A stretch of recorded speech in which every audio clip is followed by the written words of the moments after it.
Halo Sobat Tekno, kali ini dengan gua Yuda Pratomo di sini dalam Teknopedia. Nah, di episode kali ini gua akan ngebahas sesuatu yang mungkin kalian juga nggak ngeh ya sebenarnya.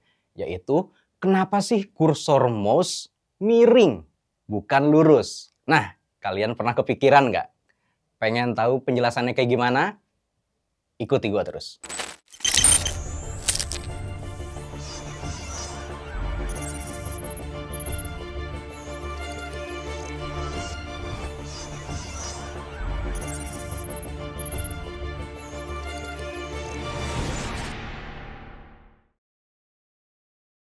Oke, sebelum kita bahas lebih jauh, kita mesti mundur dulu nih. Kita bakal bahas dulu gimana awalnya komputer ditemukan. Nah, kursor pertama kali digunakan bersama dengan munculnya mouse. Kalian pasti tahu kan mouse? Mouse jadi perangkat wajib di semua komputer sekarang. Mouse sendiri diciptakan oleh seorang ahli komputer bernama Douglas Engelbart pada tahun 1960-an. Waktu itu, mouse memang perangkat yang sangat revolusioner karena mouse itu bikin mudah pengguna mengontrol komputernya. Waktu itu layar komputer nggak secanggih sekarang yang udah warna-warni banget.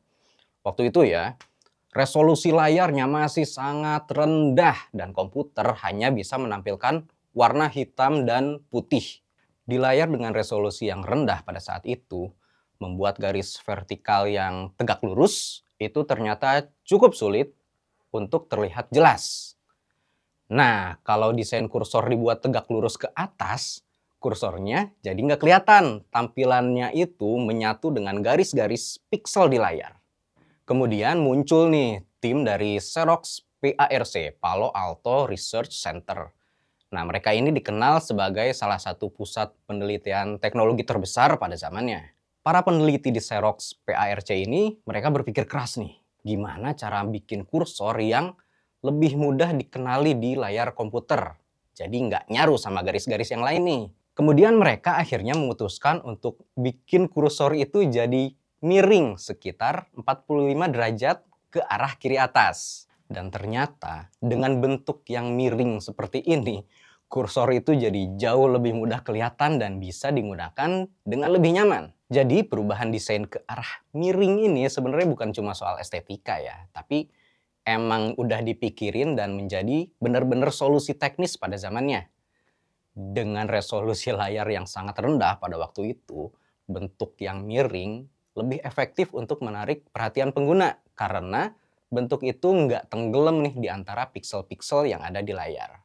Desain ini akhirnya dipakai secara luas karena memang efektif. Dan kursor mouse juga didesain yang miring 45 derajat ke kiri tadi, itu menjadi standar di internasional. Nah, seiring waktu, teknologi layar komputer yang terus berkembang, resolusi layar juga semakin tinggi, sekarang kita juga udah punya layar yang jauh lebih canggih, tapi menariknya nih, meskipun tampilan layar udah jauh lebih baik, desain kursor miring ini tetap dipakai sampai sekarang. Pertanyaannya, kenapa? Iya, jadi emang selain udah jadi kebiasaan dan standar, desain ini memang dianggap paling pas buat mata pengguna ketika mereka berinteraksi dengan komputer mereka. Jadi mata pengguna juga nggak bingung nih, nggak bingung nyari-nyari, wah nih kursor gue di mana nih? Langsung kelihatan karena bentuknya yang berbeda dengan garis-garis vertikal lain. Jadi sekarang kita udah tahu nih, kenapa sih kursor mouse bentuknya tuh miring, nggak tegak lurus.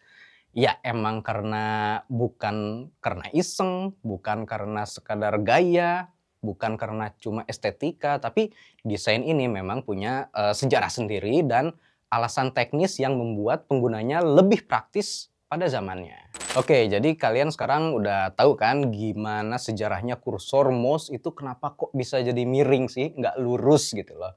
Dan ternyata memang ada sejarah, bukan cuma sekadar estetika dan memang sebagai solusi pada zamannya. Oke, kalau kalian suka dengan konten sejarah teknologi kayak gini, jangan lupa untuk like, subscribe, ya kalau bisa nyalain notifikasi supaya nggak ketinggalan video-video menarik lainnya.